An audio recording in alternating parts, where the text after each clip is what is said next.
Hi everyone. ഇന്ന് നമുക്ക് ഫോട്ടോഗ്രാഫിയുടെ വളരെ ബേസിക്കായ കുറച്ച് കാര്യങ്ങൾ നോക്കാം.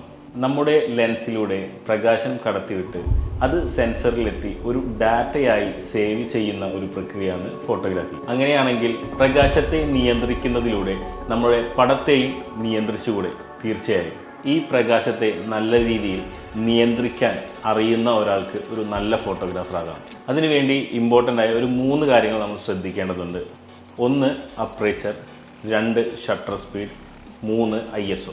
ഈ 3 കാര്യങ്ങൾ ശരിക്കും മനസ്സിലാക്കി കഴിഞ്ഞാൽ ഒരു നല്ല ഫോട്ടോ എടുക്കാൻ കഴിയും. ISO, aperture and shutter speed, ഇത് 3ഉം ലൈറ്റ്സിനെ കൺട്രോൾ ചെയ്യുന്നു. ISO ലൈറ്റിനെ കൺട്രോൾ ചെയ്യുമ്പോൾ ഷട്ടർ സ്പീഡ് ലൈറ്റ് ആൻഡ് മോഷനെ കൺട്രോൾ ചെയ്യുന്നു. Aperture light and depth of ഫീൽഡിനെയാണ് കൺട്രോൾ ചെയ്യുന്നത്.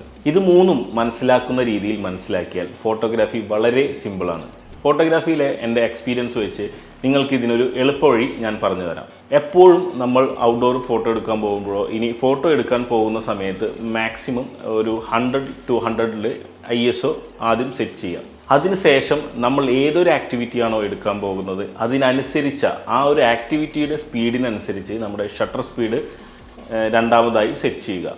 അതിനുശേഷം അപ്പറേച്ചർ സെറ്റ് ചെയ്ത് കഴിഞ്ഞാൽ നമുക്ക് നല്ല രീതിയിൽ ഫോട്ടോ എടുക്കാൻ കഴിയും. ഈ വീഡിയോ നിങ്ങൾക്ക് ഉപകാരപ്പെട്ടു എന്ന് പ്രതീക്ഷിക്കുന്നു. നിങ്ങളുടെ വിലയേറിയ ഫീഡ്ബാക്ക് ഞാൻ പ്രതീക്ഷിക്കുന്നു. ഇനി നെക്സ്റ്റ് വീഡിയോയിൽ കാണാം. Thank you.